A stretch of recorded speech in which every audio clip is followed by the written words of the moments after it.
Hello guys, my name is Vikram. Welcomes you to Strive for Progress. आज हमारा chapter है कोल and petroleum. तो चलिए स्टार्ट करते हैं। We use various materials for our basic needs. बहुत सारे मटेरियल हम यूज करते हैं अपनी ज़रूरत के लिए। Some of them are found in nature and some have been made by human effort। इनमें से जो कुछ है वो तो हमें नेचर से ही मिल जाते हैं और कुछ जो है वो जो ह्यूमन है वो जब कुछ एफर्ट करता है लैब वगैरह में जब उसको बनाया जाता है तो तब उसका यूज किया जाता है। एक्टिविटी 5.1 क्या है? Make a list of various materials used by us in daily life and classify them as natural and man made. तो आपने क्या करना है, एक लिस्ट बनानी है जो हम डेली लाइफ में जो भी मटेरियल यूज करते हैं उनकी, और फिर उनको हमने क्लासीफाई करना है कि इनमें से नेचुरल कौन से हैं और मैन मेड कौन से हैं। तो सबसे पहले नेचुरल की बात करेंगे तो यहाँ पे आप लिखें, एक तो यहाँ पे नेचुरल में एयर आ जाएगा। एयर का यूज होता है ब्रीथिंग में और भी चीज़ों में यूज़ करते हैं। उसके बाद दूसरा हमारा सॉयल आ जाएगा। सॉयल का कितना यूज़ है आपको पता है, प्लांट लगाने के लिए सॉयल चाहिए, और भी अगर आपने घर बनाना है तो उसके लिए मिट्टी चाहिए होती है आपको। बहुत सारी चीज़ों में यूज़ होता है। उसके बाद वाटर तो आपको पता ही है, ये भी एक नेचुरल सोर्स है। उसके बाद सनलाइट का कितना यूज़ हो रहा है, आजकल सोलर प्लेट्स आ गई हैं जिससे इलेक्ट्रिसिटी बना रहे हैं, काफ़ी यूज़ है सनलाइट का। उसके बाद कोल आ गया, ये भी एक नेचुरल क्या है हमारा रिसोर्स है। उसके बाद पेट्रोल, उसके बाद आ जाएगा मिनरल्स जो भी जमीन से निकाले जाते हैं। इनके बहुत सारे यूजेस हैं। नेक्स्ट है मैन मेड में आप लिख लें, कार लिख लें। कार का यूज होता है, किसने बनाया है, मैन ने बनाया है। ऐसे नहीं है कि नेचुरली हमें मिल गया कार। उसके बाद मोबाइल हो गया, फिर टीवी हो गया, फिर प्लास्टिक हो गया, रबड़ हो गया, बाइक हो गया, स्टोव हो गया। तो ऐसे करके मैन मेड में आप यहाँ पे लिस्ट बना सकते हैं। नेक्स्ट है, does this list include air, water, soil and minerals. क्या इस लिस्ट में शामिल हैं? तो बिल्कुल, हमने एयर भी लिखा है, वाटर भी, सॉयल भी और मिनरल्स भी। Since all these are obtained from nature, they are called natural resources। अब हमें ये सारे किससे मिले हैं? नेचर से, इसलिए इसका नाम क्या दे दिया, नेचुरल रिसोर्सेस। रिसोर्स होता है संसाधन। नेक्स्ट बूजो बोल रहा है, can we use all our natural resources forever. क्या हमारे जो नेचुरल रिसोर्स हैं उसको हम फॉरएवर यूज कर सकते हैं? तो बिल्कुल यस आएगा इसमें। नेक्स्ट है, can air, water and soil be exhausted by human activities. Question पूछा है कि जो एयर है, वाटर है और सॉयल है, क्या ये ह्यूमन की एक्टिविटी से क्या हो जाएगी, समाप्त हो जाएगी, एग्जॉस्ट हो जाएगी? तो इसका आंसर होगा नो, क्योंकि आपको पता है हम कितने टाइम से इन जो नेचुरल रिसोर्सेज है, सनलाइट है, एयर, वाटर, इनका कितने टाइम से यूज कर रहे हैं। अगर ये खत्म होना होता तो आज तक खत्म हो ही जाता, लेकिन खत्म नहीं हुआ। ठीक है, यार ये रिसाइकल होता रहता है अपने आप। जैसे वाटर क्या है, वाटर जैसे सीज में पड़ा हुआ है, एवेपोरेशन होगा, बाफ बनकर ऊपर जाएगा, बादल बनेंगे, बादलों में जब ज्यादा पानी इकट्ठा हो जाएगा फिर बारिश हो जाएगी, बारिश होने से पानी दोबारा ग्राउंड सोख लेगा, दोबारा सीज भर जाएंगी। तो ये चलता रहता है, रिसाइकल कभी भी खत्म नहीं होता। You have already studied about water in class 7. Is water a limitless resource? हमने 7th क्लास में वाटर के बारे में पढ़ा था जहाँ पे ये सारा साइकिल आया हुआ था। क्या ये लिमिटलेस है? बिल्कुल ये लिमिटलेस है। ऐसे नहीं है कि ये लिमिटेड है, लिमिटलेस है, ये कभी भी खत्म नहीं होगा। तो इसका आंसर होगा yes. In the light of the availability of various resources in nature, natural resources can be broadly classified into two kinds. अब हम इन नेचुरल रिसोर्सेज को आगे दो टाइप्स में क्लासिफाई करेंगे। फर्स्ट हमारा है इनएग्जॉस्टिबल नेचुरल रिसोर्सेज। इनएग्जॉस्टिबल होते हैं जो कभी भी खत्म नहीं होंगे। These resources are present in unlimited quantity in nature and are not likely to be exhausted by human activities। तो ये नेचर में अनलिमिटेड होते हैं जो ह्यूमन की एक्टिविटी से ख़त्म नहीं होते, एग्जॉस्ट नहीं होते। एग्जाम्पल क्या आ जाएंगे? सनलाइट, एयर आ जाएगा, उसके बाद इसमें वाटर भी ऐड कर सकते हैं एग्जाम्पल में, सॉयल भी इसमें आ जाएगा। तो 4 एग्जाम्पल याद रखने हैं। सेकंड है एग्जॉस्टिबल नेचुरल रिसोर्सेज। एग्जॉस्टिबल का मतलब क्या होता है? जिनकी एक हद है, जो समाप्त हो सकते हैं। The amount of these resources in nature is limited, they can be exhausted by human activities. Example of these resources are forest, wild life, minerals, coal, petroleum, natural gas. ये सारे क्या हैं?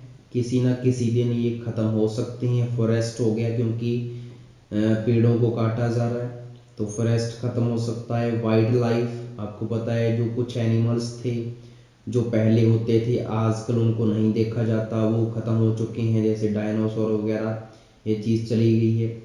मिनरल्स भी हमारे ख़त्म हो रहे हैं। कोल, पेट्रोलियम, इसलिए पेट्रोल का क्या है जो रेट है वो बढ़ रहा है क्योंकि ये ख़त्म हो रहा है और इसका यूज़ ज़्यादा हो रहा है, तो इसलिए ये क्या है, सारी लिमिटेड है।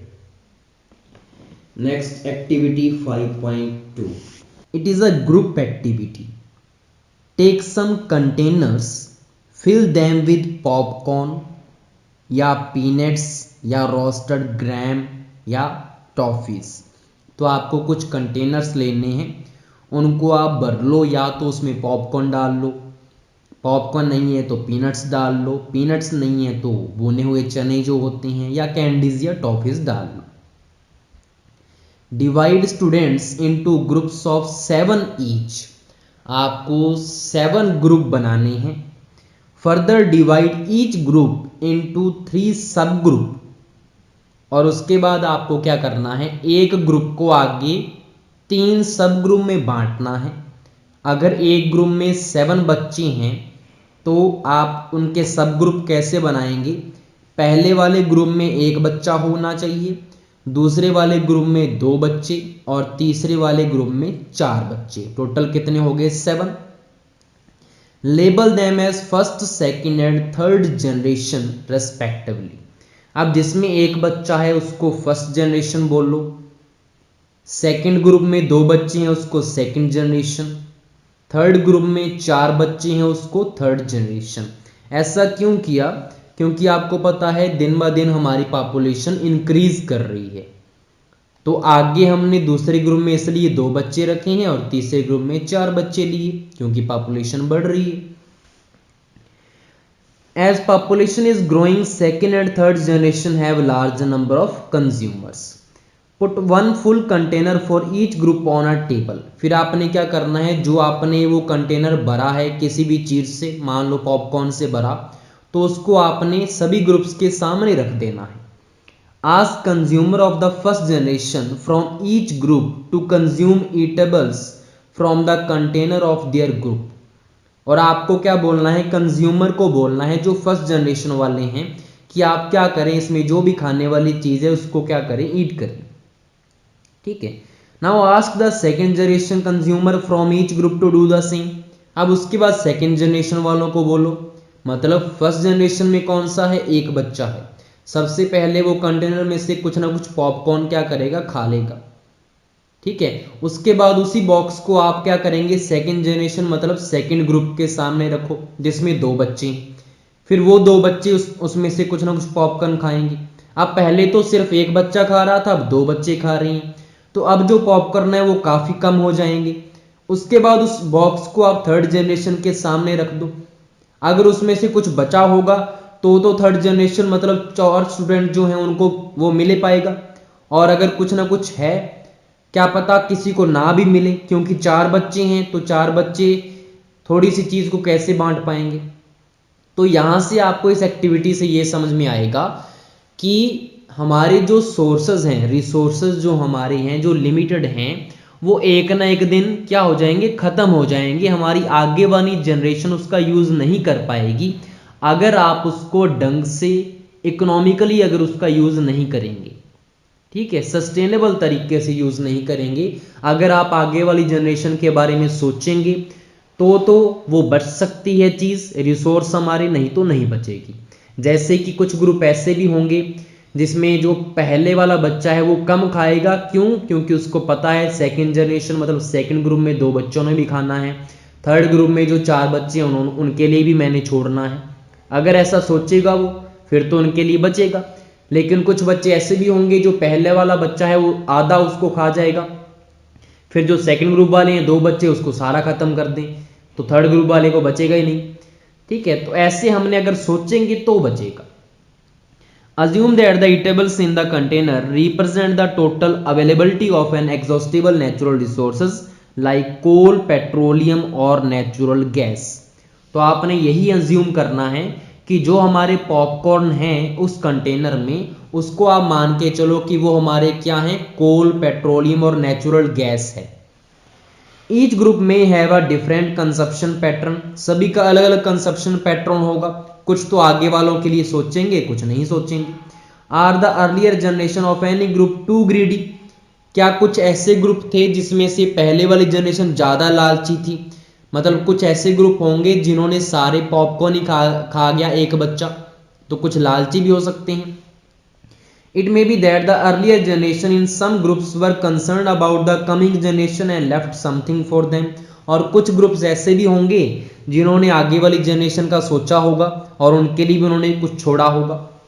In this chapter we will learn about some exhaustible natural resources like coal, petroleum and natural gas। तो इस चैप्टर में हमने तीनों के बारे में डिस्कस करना है। These were formed from the dead remains of living organisms जिनको fossils बोलते हैं। So they are all known as fossil fuel। अब जो कोल, पेट्रोलियम और नेचुरल गैस है वो बनते कैसे हैं? जो लिविंग ऑर्गेनिज्म होते हैं ना, लिविंग ऑर्गेनिज्म जब मर जाते हैं तो उनका जो भी डेड रिमेन बचता है, मतलब जो भी उनका अवशेष बचता है, उनका जो शरीर वगैरह जो भी मृत मिलता है, उसी से जब हमारा ईंधन बनता है, फ्यूल बनता है, तो उसको फॉसिल फ्यूल बोल देते हैं। क्योंकि डेड रिमेन्स को हम क्या बोलते हैं? फॉसिल्स बोलते हैं। अब हमारा फर्स्ट टॉपिक स्टार्ट होता है, कोल के बारे में हम डिस्कस करेंगे। यू मे हैव सीन कोल और हियर्ड अबाउट इट। आपने कोयला को देखा होगा या सुना होगा इसके बारे में, जैसा आपको फिगर में दिख रहा है। It is as hard as stone, ये हार्ड होता है स्टोन के जैसा। And is black in colour, colour कैसा होता है इसका? ब्लैक होता है। Coal is one of the fuels used to cook food. हमने अगर अपने फूड को कुक करना है तो बहुत सारी उसमें फ्यूल यूज करते हैं, जैसे एलपीजी हो गया या स्टोव हो गया। उसमें से हमारा एक कोल भी होता है जिसको हम यूज करते हैं कुक करने में। Earlier it was use in railway engine to produce steam to run the engine. आपने पहले सुना होगा स्टीम इंजन पहले आया था, सबसे पहले जब इन्वेंशन हुआ था ट्रेन का, तो वो जो स्टीम इंजन है वो कोयला के ऊपर ही चलता था। कोल उसमें डालते थे और जो वहाँ से क्या बनता था, पानी से स्टीम बनता था, और स्टीम उसके प्रेशर से क्या चलती थी? ट्रेन चलती थी, भाप का engine. It is also use in thermal power plant to produce electricity. Higher classes में आप थर्मल पावर प्लांट पढ़ेंगे जिसमें क्या होता है, पानी को गर्म करके कोयला से, कोल से स्टीम बनाते हैं। उस स्टीम के प्रेशर से आगे टरबाइन घूमती है और टरबाइन के घूमने से एक जनरेटर जो है वो स्टार्ट हो जाता है। और जब जनरेटर स्टार्ट होगा तो आपको पता है इलेक्ट्रिसिटी आ जाती है। तो इलेक्ट्रिसिटी प्रोड्यूस करने में भी क्या किसका यूज है? कोल का। तो कितने यूज हो गए? फूड को कुक करने में, दूसरा यूज रेलवे में, तीसरा यूज किस में है? थर्मल पावर प्लांट में। Coal is also used as a fuel in various industry, बहुत सारी इंडस्ट्री में एज अ फ्यूल भी इसका यूज करते हैं। नेक्स्ट है स्टोरी ऑफ कोल। अब यहां पे हम पढ़ेंगे कि कोल बनता कैसे है। Where do we get coal from and how is it formed. हमें ये कोल कहाँ से मिलता है और ये बनता कैसे है। About 300 million years ago the earth had dense forest in low lying wetland area. 300 million साल पहले क्या था, मतलब कि 300 लाख साल पहले जो हमारी अर्थ थी वहां पे बहुत ही डेंस फॉरेस्ट था, सघना जंगल था वहां पे। और वो कहाँ पे था, दलदली भूमि में था। वेटलैंड एरिया का मतलब है दलदल, जहाँ पे मिट्टी में पानी सा मिक्स होता है, दलदल सा होता है। हमारे पाम अगर वहां पे रखेंगे तो नीचे चले जाते हैं, दलदल। उस एरिया में डेंस फॉरेस्ट था। Due to natural process like flooding these forest got bury under the soil. अब नेचुरल प्रोसेस की वजह से, मतलब बाढ़ आने की वजह से या कोई भूकंप आने की वजह से क्या हुआ, ये जो जंगल था, फॉरेस्ट जो था, वो मिट्टी के अंदर दब गया।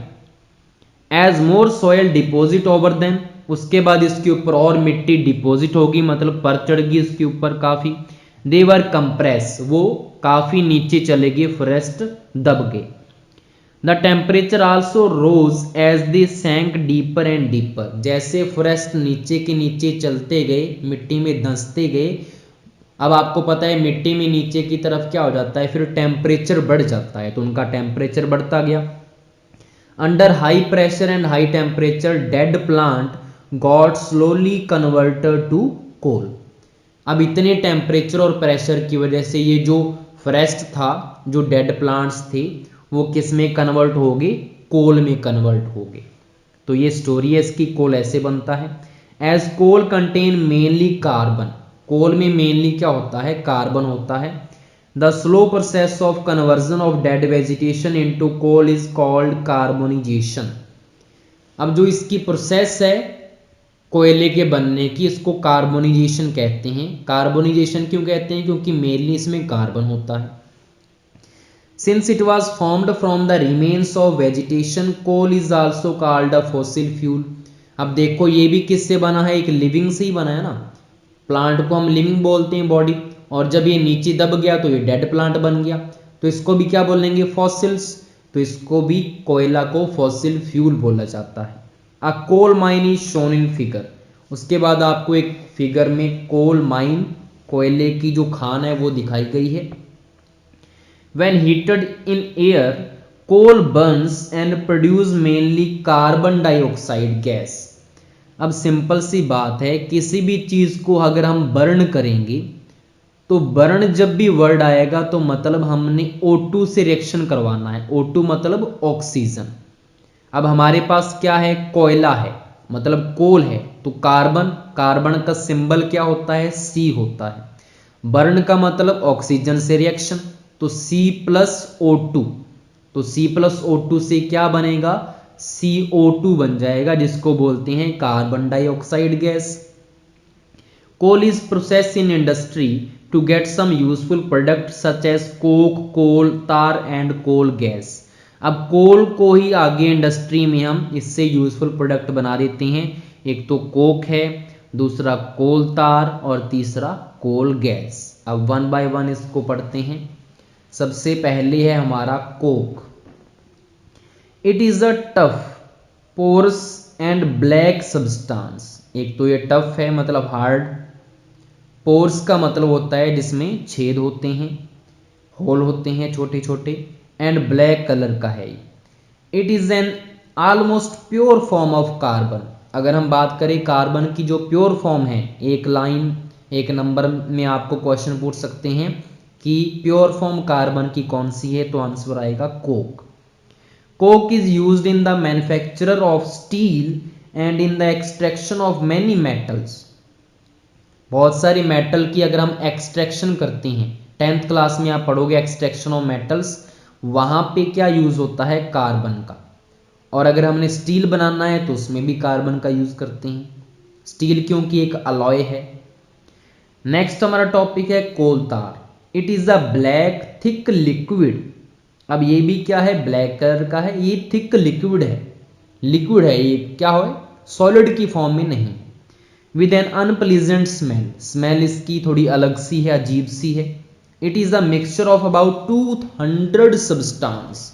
देखो ये जो कोल तार है इसमें टोटल कितना मिक्सचर है, 200 सब्सटेंस है इसमें। Products obtained from coal tar are used as starting material for manufacturing various substances used in everyday life and in industry like synthetic dye। Synthetic die किससे बनती है, कोल तार से। ड्रग्स जो हैं कोल तार से। एक्सप्लोजिव जो बारूद होता है, बम वगैरह, उसमें भी कोल तार का यूज होता है। परफ्यूम्स में भी होता है। प्लास्टिक हो गया, पेंट हो गया, photographic material, roofing material etcetera. Interestingly naphthalene ball used to repel moth and other insect are also obtained from coal tar. आपने देखा होगा कपड़ों को हम जब स्टोर करते हैं, जैसे वूलन के क्लॉथ वगैरह, तो इसमें हम एक वाइट कलर की नेफ्थलीन की बॉल्स डालते हैं, जिससे क्या होता है, कपड़ों को कीड़ा नहीं लगता। कीड़े कौन कौन से, मोट हो गया, सिल्वर फिश हो गया, ये इंसेक्ट होते हैं जो कपड़ों को खा जाते हैं। तो अगर हम नेफ्थलीन की बॉल रखेंगे तो नहीं खाते। तो नेफ्थलीन बॉल की जो मैन्युफैक्चरिंग है वो भी किससे होती है, कोल तार से। These days bitumen, a petroleum product, is used in place of coal tar for metalling the road। मतलब हम ये बोल सकते हैं कि रोड की मेटालिंग करने में पहले कोल तार का यूज करते थे, जिसको हम लुक बोलते हैं, कॉमन लैंग्वेज में लुक बोलते हैं ना, ब्लैक कलर की लुक एक लिक्विड सब्सटेंस है। पहले लुक का यूज करते थे, लेकिन आजकल उसकी जगह बिटुमिन का यूज करते हैं। तीसरा हमारा लास्ट टॉपिक है कोल गैस। तीसरा लास्ट टाइप इसका, coal gas is obtain during the process of coal to get coke. मतलब जब हम कोल से कोक बना रहे होते हैं, उसी के साथ एक गैस निकलती है जो कोल गैस होती है। It is used as fuel in many industry situated near the coal processing plant. जहाँ पे कोल से हम कुछ ना कुछ बना रहे होते हैं, वहीं पे कोल गैस का यूज कर लिया जाता है एज अ फ्यूल। और नीचे एक्स्ट्रा में क्या बताया हुआ है, coal gas was used for street lightning for the first time in London in 1810 and in New York around 1820। nowadays it is used as a source of heat rather than light। इन्होंने ये बताया है कि जो कोल गैस थी सबसे पहले London में इसका यूज स्ट्रीट लाइटनिंग में किया गया। मतलब गली के ऊपर जो खंबे लगे होते हैं उनकी जो लाइटनिंग होती है उसमें कोल गैस का यूज किया गया सबसे पहले, और फिर न्यूयॉर्क ने भी इसका यूज किया। लेकिन आजकल इसका यूज मेनली हीट के अकॉर्डिंग होता है रादर देन लाइट। ठीक है, नेक्स्ट हमारा टॉपिक है petroleum. You know that petrol is used as a fuel in light automobiles such as motorcycle, scooter and car। ये तो पता ही आपको, पेट्रोल का यूज किस में करते हैं, बाइक में, कार में, स्कूटर में। Heavy motor vehicles like truck and tractor run on diesel. Heavy वाले जैसे ट्रक हो गया, बस हो गया, ट्रैक्टर हो गया, ये किस पे चलते हैं, डीजल पे। Petrol and diesel are obtained from a natural resource called petroleum. अब ये पेट्रोल हो चाहे डीजल हो, दोनों किससे मिलते हैं, एक नेचुरल रिसोर्स से, जिसको बोलते हैं पेट्रोलियम। और पेट्रोलियम कहां से निकलता है, जमीन से। Do you know how petroleum is formed? Petroleum was formed from organisms living in the sea. देखो वहां पे कोल तो बनता था मिट्टी में प्लांट्स के दब जाने से। अब यहाँ पे ये सी की बात कर रहा है कि जो डेड रिमेन्स होते हैं सी के अंदर, उनसे बनता है petroleum. As these organism died their bodies settle at the bottom of the sea and got covered with layers of sand and clay. Over millions of years absence of air, high temperature and high pressure transform the dead organism into petroleum and natural gas. अब समुंदर के अंदर जो भी living organism होते हैं, जब वो मर जाते हैं तो वो पैंदे के ऊपर जाके बैठ जाएंगे, और आपको पता है धीरे धीरे उसके ऊपर सैंड, क्ले इकट्ठी होती जाएगी, और जब वो दबते जाएंगे तो हाई टेम्परेचर हाई प्रेशर की वजह से डेड रिमेन्स किस में कन्वर्ट हो जाएंगे, पेट्रोलियम और नेचुरल गैस में। Look at figure 5.4, it shows the deposit of petroleum and natural gas. ये आपको सी के बारे में बताया हुआ है कि पेट्रोलियम कहाँ पे मिलेगा, नेचुरल गैस कहाँ पे मिलेगी। You see that the layer containing petroleum oil and gas is above that of water. यहाँ से आपको देखने से क्या मिलता है कि देखो सबसे पहले नीचे नीचे क्या है, रेजरवायर रॉक है, चट्टाने हैं, उसके बाद ये पानी आ गया, पानी के बाद आपका ऑयल है, ऑयल के बाद आपकी क्या है, गैस है, और यहाँ पे ऊपर हमने क्या बनाया हुआ है, कुआं बनाया हुआ है जिसमें से हम उसको निकाल लेंगे। तो यहाँ पे क्या होता है, क्योंकि गैस सबसे हल्की है तो गैस सबसे पहले निकल जाएगी। अगर वहां पे नेचुरल गैस बनी होगी तो गैस निकलेगी, और गैस निकलेगी तो हमें दिखती भी नहीं है, ठीक है, तो गैस निकाल ली उन्होंने। उसके बाद अगर हमारे वहां पे पेट्रोलियम है तो पानी के ऊपर हमेशा ऑयल रहता है, आपने देखा होगा। जैसे अगर हम पानी में सरसों का तेल डाल दें तो सरसों का तेल पानी के ऊपर आ जाता है, या कोई भी तेल डालेंगे तो ऊपर आएगा। तो जहां कहीं पे पेट्रोलियम होता है वहां पे वाटर के ऊपर पहले पेट्रोलियम होगा, तो पेट्रोलियम ऊपर से निकाल लेंगे। अब आप बोलेंगे सर हमारे खेत में तो पेट्रोलियम या ऑयल वगैरह नहीं निकलता, तो जहां पे है ही नहीं ऑयल तो वहां पे निकलेगा कैसे। गैस वगैरह तो होती है, जब आप जैसे कोई भी ट्यूबवेल वगैरह लगाते हैं तो गैस वगैरह तो दिखेगी नहीं ना, वो तो निकली जाती है, लेकिन पेट्रोलियम होगा तभी आपको दिखेगा ना वाटर के ऊपर, तो इसलिए पहले वाटर ही आता है आपके खेत वगैरह में, तो ठीक है। और मेनली ये कहाँ पे होगा, ये होगा समुद्रों में। तो यहां से आपको ये समझाया हुआ है कि कैसे कैसे निकलेगा। सबसे पहले नेचुरल गैस निकलती है, फिर पेट्रोलियम निकलता है, और सबसे उसके एंड में क्या बचता है, वाटर जो आपका समुद्र में है। The world's first oil well was drill in Pennsylvania USA in 1859। तो ये आपको पूछ सकते हैं, जीके का क्वेश्चन मान सकते हैं उसको, कि यूएसए का एक ये जो आपका प्लेस है, सिटी है पेंसिल्वेनिया, यहाँ पे 1859 में सबसे पहले ऑयल वेल यहाँ पे ड्रिल किया था। 8 years later in 1867 oil was struck at Makum in Assam. 8 साल बाद असम में मुकुम जो जगह है वहाँ पे इसको निकाला गया। In India oil is found in Assam, Gujarat, Mumbai and in the river basins of Godavari and Krishna. तो इंडिया में अगर बात करें कहाँ कहाँ से निकलता है ऑयल, हमारा असम में, गुजरात में, मुंबई में, और जो रिवर बेसिन्स हैं गोदावरी, कृष्णा, उनके वहाँ से निकलता है हमारा ऑयल, ठीक है। तो पानी वाली जगह पे निकलेगा ना। Next, refining of petroleum. अब देखो पेट्रोलियम में तो बहुत कुछ चीज़ें होती हैं, उनको हम रिफाइन कैसे करते हैं।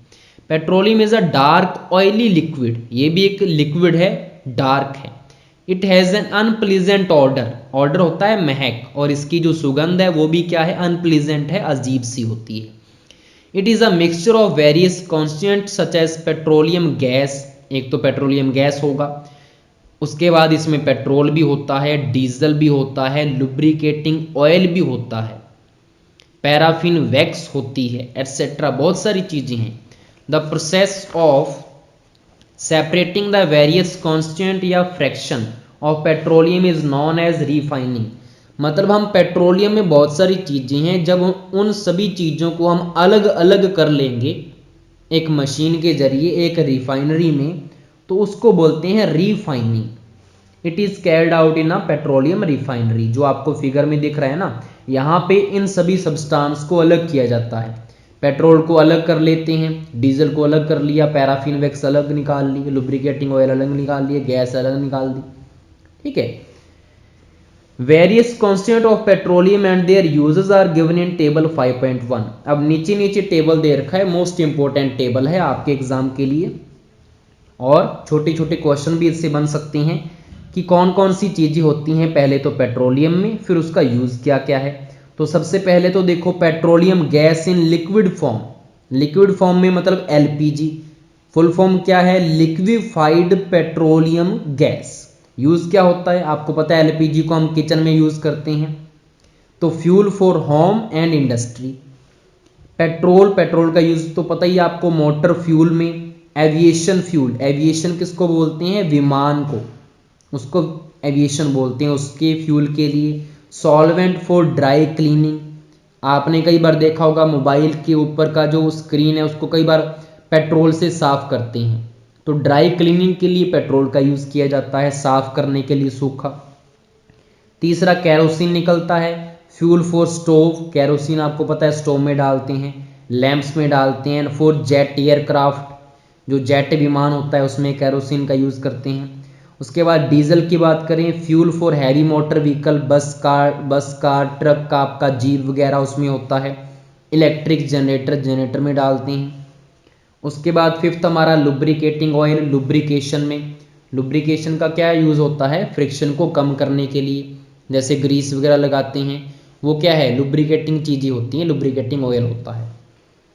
सिक्स हमारा पैराफिन वैक्स, ऑइंटमेंट, ऑइंटमेंट क्या होता है, मरहम करने में, किसी के ऊपर घाव लग गया तो वहाँ पे हम पैराफिन वैक्स का यूज़ कर सकते हैं जिससे आराम मिलेगा घाव को।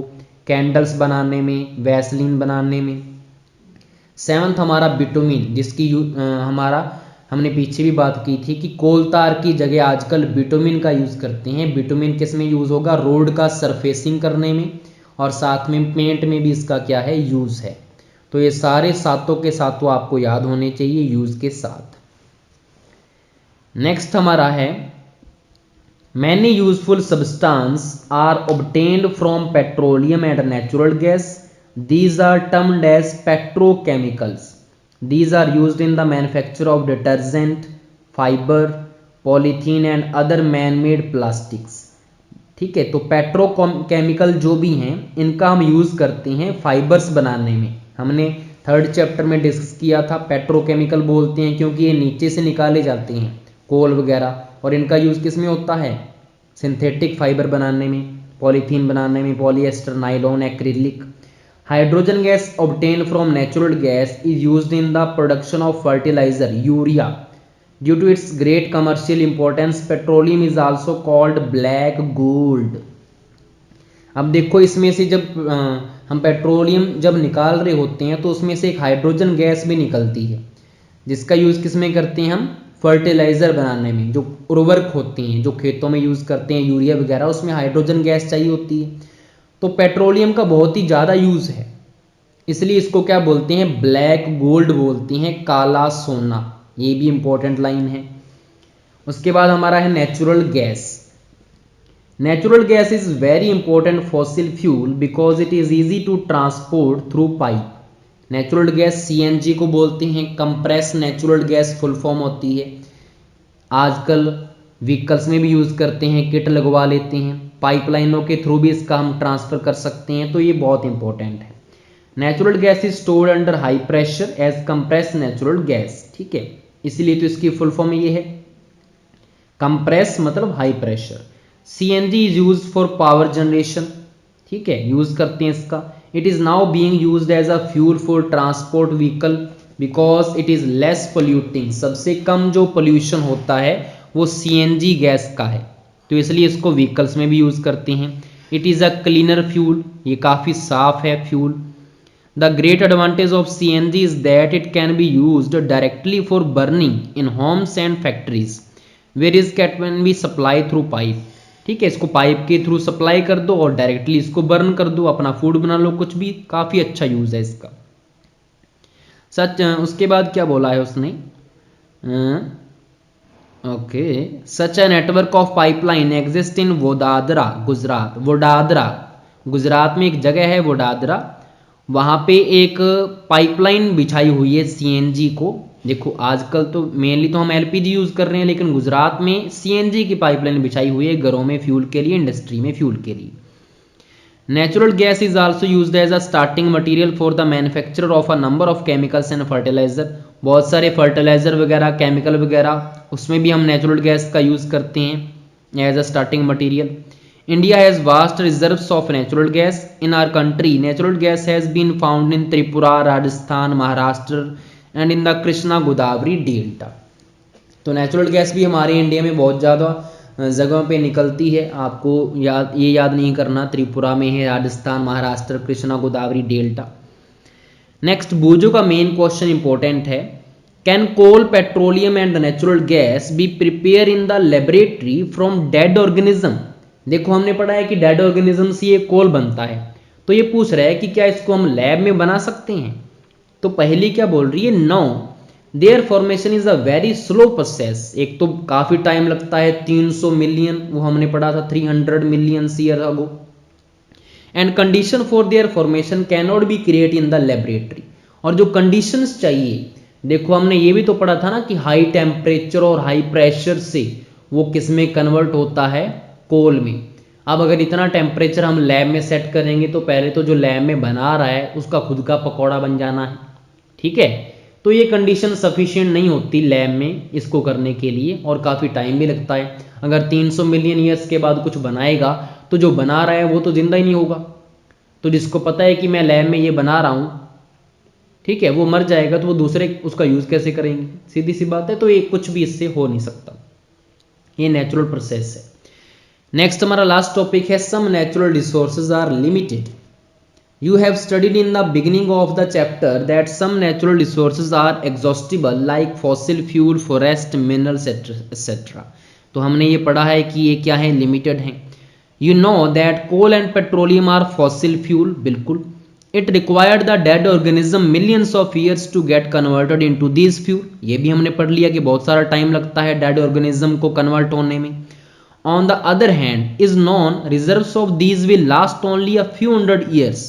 इस चीज़ को देखते हुए हमें पता है कि हमारे जो रिजर्व्स हैं वो कुछ टाइम के लिए ही बचे हैं। Moreover burning of these fuels is a major cause of air pollution. और इन जो हमारे रिसोर्सेज हैं जैसे पेट्रोल, डीजल वगैरह, इनका जब बर्न होता है तो एयर पोल्यूशन भी होता है, बिल्कुल। Their use is also link to global warming. अब ज़्यादा जो फ्यूल जब जलेगा तो उसमें से धुआं निकलेगा, धुएं की वजह से कार्बन डाइऑक्साइड गैस निकलेगी, जिसकी वजह से हमारा जो अर्थ का टेम्परेचर है वो भी बढ़ रहा है, इंक्रीज कर रहा है, जिसको बोलते हैं ग्लोबल वार्मिंग। मतलब जो आपका ग्लोबल है वो वार्म हो रहा है, गर्म हो रहा है, ठीक है। तो ये भी इसकी समस्या है। It is therefore necessary that we use their fuels only when absolutely necessary. इसलिए ये जरूरी है कि अगर काफ़ी ज़्यादा आपको ज़रूरत है कहीं जाने की या इन रिसोर्सेज की, तभी इसका यूज़ करें। This will result in better environment, smaller risk of global warming and their availability for a longer period of time. इस चीज़ का 3 फायदे होंगे। एक तो ग्लोबल वार्मिंग का खतरा नहीं होगा, आपका एनवायरनमेंट अच्छा होगा, और इसकी जो अवेलेबिलिटी है वो लॉन्गर पीरियड तक रहेगी। ऐसा नहीं है कि सिर्फ आप यूज़ कर सकते हैं, आगे वाली जनरेशन भी यूज़ कर पाएगी अगर आप इसका यूज़ अभी कम करेंगे तो। In India the petroleum conservation research association PCRA, ठीक है। तो PCRA की फुल फॉर्म याद रखनी है, पेट्रोलियम कंजर्वेशन रिसर्च एसोसिएशन। ये हमें क्या सलाह देता है, advisers people how to save petrol diesel while driving, कि जब आप ड्राइव करते हैं तो पेट्रोल डीजल को आप कैसे बचा सकते हैं। टिप्स क्या क्या हैं, drive at a constant and moderate speed as far as possible. Drive आपने ऐसे करना है, कांस्टेंट स्पीड होनी चाहिए, 45 की स्पीड पर गाड़ी चलाएं। ज़्यादा भगाएंगे तो ज़्यादा ब्रेक लगाएंगे, जिससे फ्यूल ज़्यादा खर्च होगा, तो कांस्टेंट स्पीड पे चलाना है भाई। दूसरा है, switch off the engine at traffic light or at a place where you have to wait. जहाँ पे भी ट्रैफिक लाइट आ रही है, रेड लाइट हो गया, तो वहाँ पे अपने इंजन को ऑफ कर दें, ठीक है। और अगर आप किसी का वेट कर रहे हैं तब भी इंजन को ऑफ कर दें। तीसरा, ensure correct tyre pressure. Tyre का प्रेशर इंश्योर होना चाहिए, करेक्ट होना चाहिए, ना तो काफ़ी कम होना चाहिए ना काफ़ी ज़्यादा। अगर काफ़ी कम होगा तो व्हीकल का जोर ज़्यादा लगेगा, उसको फोर्स लगाना पड़ेगा इंजन को, जिससे फ्यूल ज़्यादा जलेगा। Ensure regular maintenance of the vehicle. Vehicle की टाइम टाइम पर सर्विस भी करवानी चाहिए। अगर सर्विस नहीं होगी तो वहाँ पे क्या हो जाता है, उसके जो पार्ट्स हैं आपस में घिसने लगते हैं, जिसकी वजह से जो इंजन है उसका क्या हो जाता है, उसकी एनर्जी ज़्यादा लॉस्ट होती है और फ्यूल भी ज़्यादा खाता है वो। तो ये आपको PCRA एडवाइस देता है पेट्रोल डीजल को बचाने का।